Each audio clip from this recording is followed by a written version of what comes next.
दुनिया के हर जरूरी समझे जाने वाले कारोबार जिंदगी को मामूल के मुताबिक चलाने के लिए कोरोना की इस खौफनाक वबा में भी इंतजाम किए जा रहे हैं। हत्ता कि पूरी दुनिया पर गैर महसूस तरीके से हुकूमत करने वाले मीडिया का किसी भी मुल्क में एक टेलीविजन चैनल, एक रेडियो स्टेशन या आबाद नशरियाती इदारा बंद नहीं किया गया। हरम काबा, मस्जिद नबवी, करबला, मशहद, जामिया मस्जिद दिल्ली, अल अजहर, बादशाही मस्जिद लाहौर से लेकर मुस्लिम दुनिया में लातादाद मसाजिद के पहलू में बेशुमार टेलीविजन चैनल मुसलसल अपनी नशरियात जारी रखे हुए हैं। इन चैनलों और रेडियो स्टेशनों में आम मसाजिद से कई गुना ज्यादा अफराद रोज आते हैं। एक बड़े हॉल में लातादाद मेजों और कुर्सियों पर साथ साथ बैठते हैं। कैमरे, माइक, हैंड्स फ्री और दीगर अशिया को छूते हैं, उन्हें हाथों हाथ बदलते हैं और कंप्यूटरों पर बैठकर काम करते हैं। हर चैनल पर 3 शिफ्टों में लोग बदलते हैं और तमाम अशिया पर एक दूसरे के छोड़े हुए निशानात को छूते हुए काम का आगाज करते हैं। न्यूज रूम पर एंकर्स कुर्सियां बदलते हैं। तजिया निगार, सियासतदान, माहिरीन जौक दर जौक प्रोग्रामों में शरीक होते हैं और शाम 7 बजे से रात 12 बजे तक उन्हीं चंद कुर्सियों पर एक के बाद दूसरा आकर बैठता है। लोग दरवाजों के हैंडलों को छूते हैं, लिफ्ट के बटन दबाते हैं। प्रोड्यूसर और दीगर तकनीकी माहिरीन एक बहुत बड़े पैनल पर बैठते हैं जिस पर लातादाद बटन होते हैं जिन्हें दबाकर प्रोग्राम ऑन एयर किया जाता है। ये सब लोग एक चैनल पर कम से कम 8 घंटे रहते हैं और इस दौरान एक दूसरे से इतने करीब होते हैं कि वो तमाम एहतियात जो कोरोना के लिए बताई जाती हैं उन्हें बालाए ताक रख दिया जाता है। लेकिन कोई दुनिया भर में 24 घंटे चलने वाले हजारों टेलीविजन चैनलों और रेडियो स्टेशनों और नशरियाती इदारों को बंद करने के लिए नहीं कहता। कोरोना की इमरजेंसी में तो लोगों तक मालूमात बहाम पहुंचाने के लिए एक ही चैनल काफी है और ऐसे मुंतखब चैनल की इमारत में भी कम से कम स्टाफ से काम चलाया जा सकता है।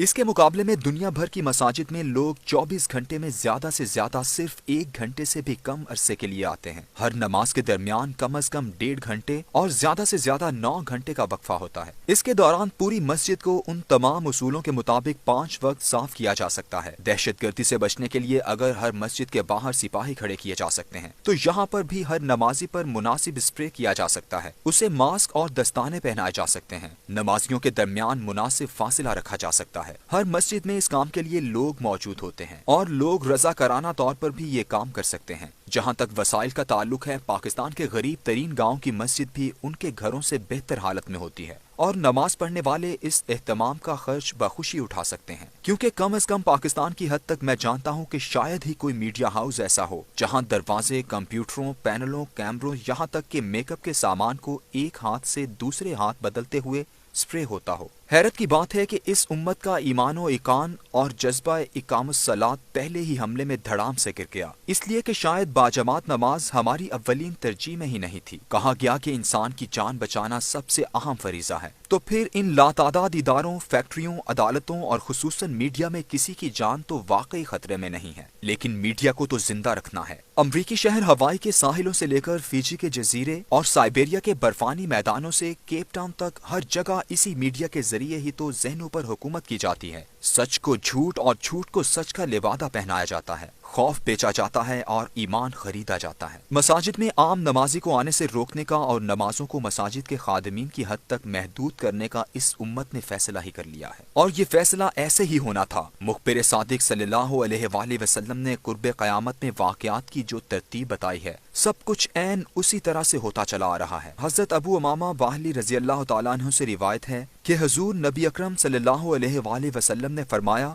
इस्लाम की कड़ियां एक एक करके टूटती जाएंगी। जब एक कड़ी टूटेगी तो लोग दूसरी कड़ी को पकड़ लेंगे। सबसे पहली कड़ी हुक्म और सबसे आखिर में टूटने वाली कड़ी नमाज होगी। पहली कड़ी उस दिन टूटी थी जब इस्लाम के 1300 साल से मुसलसल नाफिज निज़ाम अदल को 3 मार्च 1924 के दिन तुर्की में खिलाफत उस्मानिया को कमाल अतातुर्क की हुकूमत ने खत्म किया और मजला अल अहकामुल अदलिया की जगह मगरबी कवानीन नाफिज कर दिए। आज 98 साल बाद हरम काबा और हरम नबवी के साथ साथ पूरी दुनिया की मसाजिद आम आदमी के नमाज पढ़ने के लिए अमलन बंद हो चुकी हैं। यानी इस उम्मत ने यह फैसला कर लिया कि हम नमाज को मसाजिद में जारी रखने के लिए इतना भी एहतमाम नहीं कर सकते जितना एक टेलीविजन चैनल, फैक्ट्री और अदालत को जारी रखने के लिए कर रहे हैं। मामला उम्रा और हज की मनसूखी का नहीं, کہ وہ کئی بار معطل ہوئے اور یہ نماز کی طرح فرائض میں بھی شامل نہیں۔ معاملہ تو 5 وقت نماز کا ہے جس کی معطلی کو ٹوٹنے والی آخری کڑی قرار دیا گیا ہے۔ نماز کی اس کڑی کے ٹوٹنے کی انتہا مدینہ نبی کی ویرانی ہے۔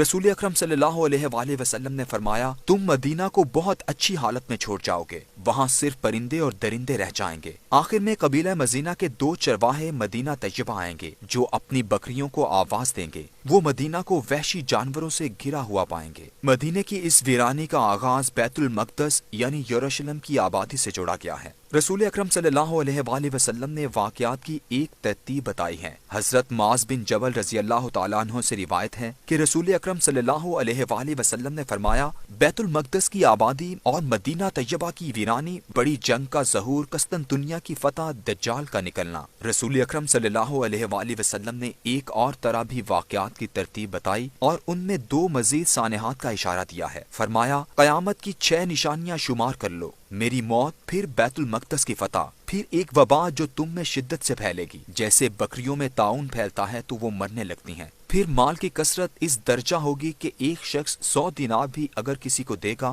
تو اس پر بھی وہ ناراض ہوگا، پھر ایک فتنہ جو اتنا تباہ کن اور عام ہوگا کہ عرب کا کوئی گھر باقی نہ رہے گا جو اس کی لپیٹ میں نہ آ گیا ہوگا، پھر صلح جو تمہارے اور رومیوں کے درمیان ہوگی، لیکن وہ دغا کریں گے اور ایک عظیم لشکر کے ساتھ تم پر چڑھائی کریں گے، اس میں سے 80 جھنڈے ہوں گے اور ہر جھنڈے کے ماتحت 12,000 فوج ہوگی، یعنی 9,60,000 فوج سے وہ تم پر حملہ آور ہوں گے۔ صحیح بخاری۔ کیا سب کچھ ایسے ہی نہیں ہو رہا جیسے میرے پیغمبر برحق صلی اللہ علیہ وآلہ وسلم نے بتایا تھا؟ بیت المقدس کی آبادی کا اعلان اس دن ہو گیا تھا جب امریکہ نے اسے اسرائیل کا دارالحکومت تسلیم کیا اور پوری دنیا کے مسلمان حکمرانوں نے اس فیصلے پر سر تسلیم خم کر دیا۔ اس کے بعد کے واقعات کی تمام ترتیب ویسی ہی ہے جیسے خبر دی گئی تھی۔